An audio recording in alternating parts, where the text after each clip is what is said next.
All right, guys, welcome back to another video. It's your man Jay. iPhone Air users rejoice. Yes, this is still my favorite iPhone. I've experienced all of the new iPhones, still own three in total. This one, the 17 and the Max Pro, the Pro Max, I should say, this one here. I went from the 17 Pro to this because I still want to have the same phone colors and the same different sizes sitting around. So I decided to swap out my Pro for that. And I'm glad I did because the Max is just the ultimate iPhone, obviously.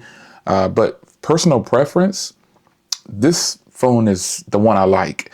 I like that it's nice and thin. It's very lightweight in the pocket. The design is nice in comparison to the Max. I like this design better. It is a much cleaner and I love just this frosted back and this so-called blue color. They all kind of look alike, except for if you get the gold, I think, or the black. But even the gold one kind of looks like this at times. But nonetheless, this is the sky blue color, and just alone, this hardware and the design of it, I really like it. I think this is a great design, and I'm glad they did something different. A lot of people get caught up in sales numbers and all that kind of stuff. But I can tell you, folks, just based on your feedback, you guys love this phone too. This is a lot of people's only phone, and you guys like it. I do too. So, if, people ask that question, if you could only pick one and you had to carry it it would be this one. After using the 17 Pro Max, I realized just how lightweight this phone really is. It is extraordinary in the pocket. It's like it's not even there. So I'm in the process, probably just going to swap my number back over to this one pretty soon. I'm trying to give the Max a full 30 days. It's been about 3 weeks or so. But I think the Max definitely offers a few more items than this one. But anyway, hardware and design, I like this better than the iPhone 17 Pro Max. I think it looks better. It feels better in the hand. It's got just that little bit smaller display, and then it's super thin. And the design of this is just so much better to me. When it comes to the camera conversation, now I will agree that having the ultra wide on here really I like having an ultra wide camera. I've always said this. I've never strayed away from that. I would rather have an ultra wide than a telephoto lens. That's just my personal preference. But with that said, when I was using this, I've had this for going on 3 months, I think. And I actually still use this, even though my SIM card my number isn't on it currently, but I still use this every day. Which is why it's powered on and you see battery drain and stuff like that. I use it for recording, photos, a bunch of different reasons. But I really can appreciate this single camera for its simplicity of this phone. But the front camera is where it's at. And this is where it becomes a balanced playing field for me for vlogging.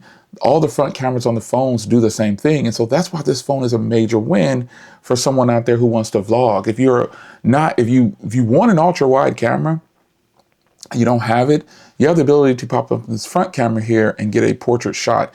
And you can set your distance. It's something about using the front camera on all the iPhones. It makes it seem like you get a much wider field of view. And it definitely feels like a wider field of view. Like if I'm holding this towards me vlogging, I'm going to push this phone out further with the rear camera, but the front camera, I just kind of it's like the perfect distance. I don't know. So the ability to have a level playing field with the front cameras on all the iPhones, that is a major win for all consumers.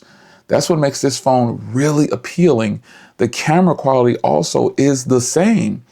It's just a good camera on all the iPhones. They win this year, man. They win with the video cameras, in my humble opinion. The shots are good too, but I still think I just favor, pixels for portrait shots. But I'm turning the phone around here so you can see that camera button right there.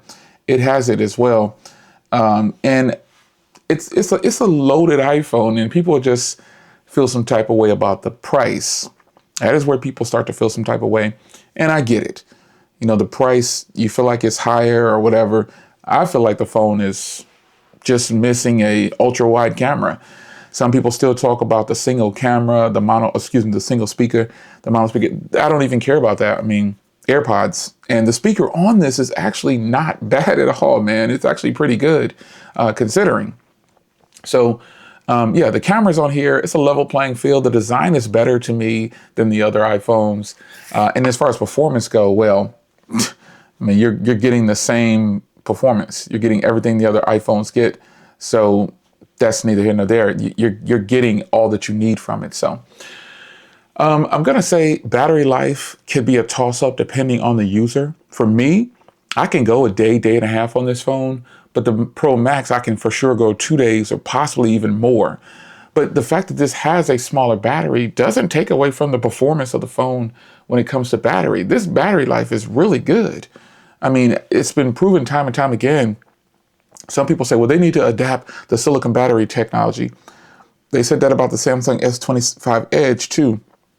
I get great battery life on that phone. Battery life always depends on the user, folks. It's just going to come down to the user experience. And this is something that you all have to remember when you're buying a phone. Don't look so much at the specs. Now, some batteries in phones, yes, they're going to get poor battery. But to me, that comes down to the optimization of the internals and the software. And this is where Apple has it locked in, folks. They have it locked in. They have this thing tuned perfectly to get just enough battery throughout an entire day. It really does. It can go all day. I'm talking about a full 24-hour cycle for most people. And I'm one of those people. And even though I'm on it a lot, you can easily pull down 5.5 to 7 hours of screen on time. Some people are getting more than that, but those people are charging within the day, within that 24-hour window. And that's okay. But what I can tell you is that I genuinely enjoy this phone right here. It's still my favorite iPhone. And I can't wait until I complete my little term. I'll rotate between the two, obviously, because I'm not going to just have this expensive phone laying around. But I got to tell you, man, I'm excited about this phone, and I think it's just the way to go. If you want a new iPhone, if you want where Apple's offering the latest in their lineup, the newest iPhone, that will be the Air. And they didn't label this the 17 Air, the 17. They just labeled it the Air. I think because they knew that it would sell well. And I don't know what the sales figures are, but I know what I see in my comment section and on the internet, and globally, I see people loving this phone. So even if it doesn't sell a high volume, I think Apple's going to produce this again and give it some kind of spec bump or something, or to change to something. They're going to do something to it because people show that they love this phone. They love this phone. All the people saying they don't love it had it for less than 2 weeks. They said the battery was weak, the camera was weak, the speaker was weak. They went into this, and those are people who fall probably more on the tech enthusiast side by reading the specs and then already not liking it before you have it. That happens a lot, folks. And so regular consumers love this phone. And a lot of tech enthusiasts do as well. I've seen a lot of tech enthusiasts say, you know what? I was wrong. I chose wrong. I chose this Pro Max instead of choosing the Air. And then, some of that is for clicks, obviously, but these aren't loners. I bought them both. And if you ask me, Jay, which one do you choose in the end? I'm going with the Air. I'm willing to give up an ultra wide camera because I really don't need an ultra wide camera. It's a preference. But I can tell you firsthand, this phone does everything the Air does. The Air just has that added battery. It has that added those cameras. Man, if I could get these cameras, all of these cameras on this phone right here, they definitely could do it. They have 3 in a row right there. They definitely could do that.